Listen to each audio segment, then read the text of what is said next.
Mary, എന്തൊക്കെയുണ്ട് വിശേഷം? നല്ല വിശേഷം ചേച്ചി. ആ, ഇന്നത്തെ നമ്മുടെ പള്ളിയിലെ അച്ഛന്റെ പ്രസംഗം നല്ല അടിപൊളിയായിരുന്നല്ലോ. നല്ലൊരു പ്രസംഗമായിരുന്നു. നല്ല പോസിറ്റീവ് എനർജി ആയിരുന്നു. എല്ലാവർക്കും മനസ്സിലാകുന്ന രീതിയില് ലളിതമായ ഭാഷയില് നല്ലതായിരുന്നു. മോളിപ്പോ എന്താ പഠിക്കുക? എന്റെ മോള് ഡിഗ്രി ഫൈനൽ ഇയർ ചേച്ചി. അവളെ പള്ളിയിലൊന്നും ഇപ്പൊ കാണാറില്ലേ? ഏത് നേരവും ഭയങ്കര പഠനമാണ്. എപ്പോഴും ആ മുറിയുടെ ഉള്ളിൽ കയറിയിരിക്കും. പിന്നെ ഞാനും നിർബന്ധിക്കാറൊന്നുമില്ല. അത് കാരണം പള്ളിയിൽ വരാനും സമയം കിട്ടാറില്ല. അവള് നന്നായിട്ട് പഠിക്കട്ടെ. അവള് പഠിച്ച് ജോലിയൊക്കെ കിട്ടി മോളിയുടെ കഷ്ടപ്പാടൊക്കെ തീരാൻ. എന്നാ ഞാൻ പോട്ടെ. വൈകിട്ട് വെൽഫെയറിന്റെ മീറ്റിങ്ങിന് വരൂലോ, അപ്പൊ നമുക്ക് കാണാട്ടോ. ശരി ചേച്ചി, വൈകിട്ട് പള്ളിയിൽ കാണാം. കുറെ പണികളുണ്ട്, അതൊക്കെ തീർത്തിട്ട് വരാം. ശരി എന്നാ, ഓക്കെ.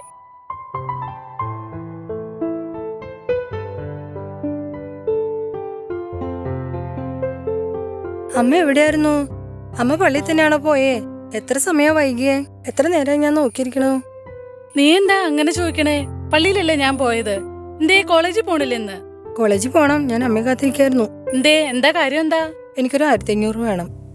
എന്തിനാ 1500? എന്തിനാ ഇപ്പോ? കോളേജിൽ നിന്ന് കുറച്ച് ബുക്സ് മേടിക്കാനുണ്ട്. ഏത് ബുക്സ്? അത് പിന്നലെ പറയണ്ടേ? നീ ഇങ്ങനെ പെട്ടെന്ന് പറഞ്ഞ എന്ത് ചെയ്യാനാ മോളെ? നാളെ വാങ്ങിയാ മതിയോ ബുക്ക്? നാളെ മതി. എന്നാ ഞാൻ നാളെ കോളേജിൽ പോണോളൂ. നീ ഇങ്ങനെയൊക്കെ പറഞ്ഞ ഞാൻ എന്ത് ചെയ്യാനാ മോളെ? നിക്ക്, ഞാൻ ഗ്രേസ് ചേച്ചിയുടെ ഒന്ന് ചോദിച്ചിട്ട് വരാം.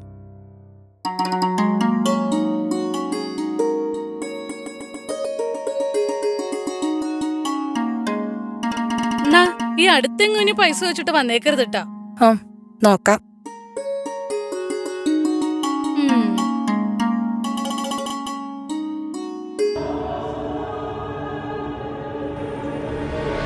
എന്താ മോളെ ഇത്? അമ്മ എന്തീ കാണിച്ചേ? എന്താ ഇതെന്താ? ഇതെന്തെന്നാ? അതൊന്നും അമ്മോട് പറഞ്ഞാ മനസ്സിലാവില്ല. അമ്മ പോയി. നീ എന്ത് ഇങ്ങനെയൊക്കെ കിടന്ന് കാണിക്കുന്നേ? അതൊന്നും അമ്മയ്ക്ക് പറഞ്ഞ മനസ്സിലാവില്ല. തന്നെ എനിക്ക് ആകെ ഭ്രാന്ത് പിടിച്ചിട്ട് പാടില്ല. അമ്മ പോയി. അമ്മ എഴുന്നേറ്റ് പോയി. ഇല്ല, എനിക്കിത് അറിയണം. മോളെ പറയ്, അമ്മയുടെ അടുത്ത് പറ. എന്താന്ന് വെച്ചാ പറ. വാ മോളെ, പറയ്. അമ്മയുടെ അടുത്ത് പറയ് മോളെ, പറയ്.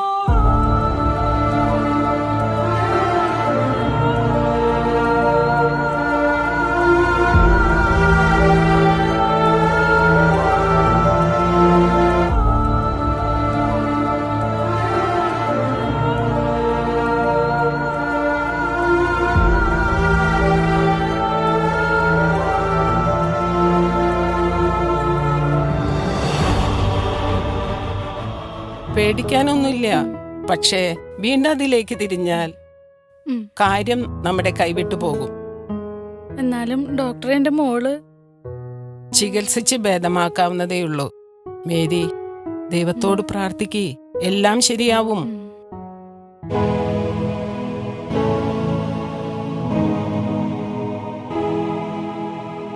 സിസ്റ്ററെ, എന്റെ അന്നമോളുടെ കാര്യം അറിഞ്ഞായിരുന്നോ? ഞാൻ ഇനി എന്താ ചെയ്യണ്ടേ? എനിക്കൊരു എത്തും പിടിയും കിട്ടണില്ല. എന്റെ മകളെ മേരി, നീ എന്തിനാ ഇത്രയും വിഷമിക്കുന്നേ? വിശുദ്ധ മോനിക്കയെ കുറിച്ച് നിനക്കറിയില്ലേ? തന്റെ മകനായ വിശുദ്ധ അഗസ്തീനോസ് ദുർനടപ്പുകാരനും ദുശാഠ്യക്കാരനുമായിരുന്നു. ആ അമ്മയുടെ നിരന്തരമായ പ്രാർത്ഥനയും നിലവിളിയുമാണ് തന്റെ മകനെ തിരിച്ചു കൊണ്ടുവന്നതും വിശുദ്ധനാക്കിയതും. ഈ വിശുദ്ധ മോനിക്കയുടെ മാധ്യസ്ഥം തേടി പ്രാർത്ഥിച്ചാൽ തീർച്ചയായും നിന്റെ മകളും തിരിച്ചു വരും. ധൈര്യമായി പ്രാർത്ഥനയോടെ മുന്നോട്ടു പോകൂ.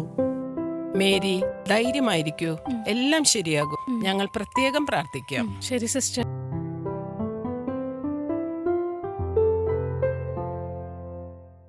ആളിപ്പോ ഉഷാറായില്ലോ.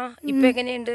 ഓക്കെ സിസ്റ്റർ, എനിക്കൊരു ഉപകാരം ചെയ്യാവോ? എന്താണ്? എനിക്ക് ആ ഫോൺ തരാൻ പറ്റില്ല. ഡോക്ടർ പ്രത്യേകം പറഞ്ഞിട്ടുണ്ട് ഫോൺ തരരുതെന്ന്. ബോറടിച്ചിട്ട് വയ്യ. ആകെ ബോറിംഗ് ആണോ? എന്നീ പുസ്തകം വായിച്ചോളൂ. ഇനി എന്തെങ്കിലും ആവശ്യം ഉണ്ടെങ്കിൽ പറയണോട്ടോ. ശരി.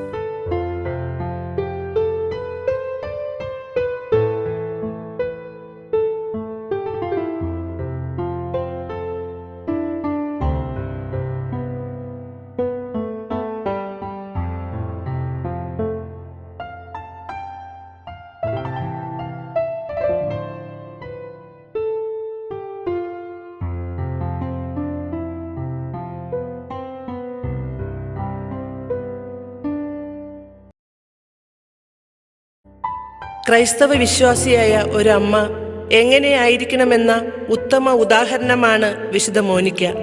ആഫ്രിക്കയിലെ കാർത്തേജിൽ ജനിച്ച മോനിക്ക, അവൾ വിവാഹം കഴിച്ച പാട്രീഷ്യൻ എന്ന മനുഷ്യൻ ഒരു വിജാതീയനായിരുന്നു. പാട്രീഷ്യൻ ക്രൂരനായ ഒരു ഭർത്താവായിരുന്നു, മദ്യപാനിയും. മോനിക്കയെ ചിലപ്പോഴൊക്കെ മർദ്ദിച്ചിരുന്ന പാട്രീഷ്യനെ മോനിക്ക എപ്പോഴും സ്നേഹിക്കാനാണ് ശ്രമിച്ചിരുന്നത്. മോനിക്ക അനുസരണയുള്ള ഒരു ഭാര്യയായിരുന്നു. അയാളെ ക്രൈസ്തവ വിശ്വാസത്തിലേക്ക് കൊണ്ടുവരുവാൻ അവൾ നിരന്തരം ശ്രമിച്ചുകൊണ്ടും പ്രാർത്ഥിച്ചുകൊണ്ടുമിരുന്നു.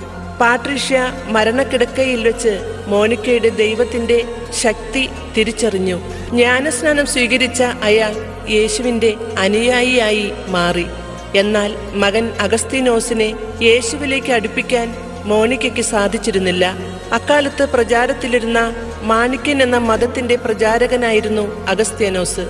തന്റെ മകൻ വഴിതെറ്റി പോകുന്നുവെന്ന് അറിഞ്ഞ മോനിക്ക എപ്പോഴും കരഞ്ഞ് പ്രാർത്ഥിച്ചുകൊണ്ടിരുന്നു. അമ്മയുടെ സമ്മർദ്ദം സഹിക്കാനാകാതെ ആ മകൻ നാടുവിട്ടുപോയി. മോനിക്ക പ്രാർത്ഥന തുടർന്നുകൊണ്ടിരുന്നു.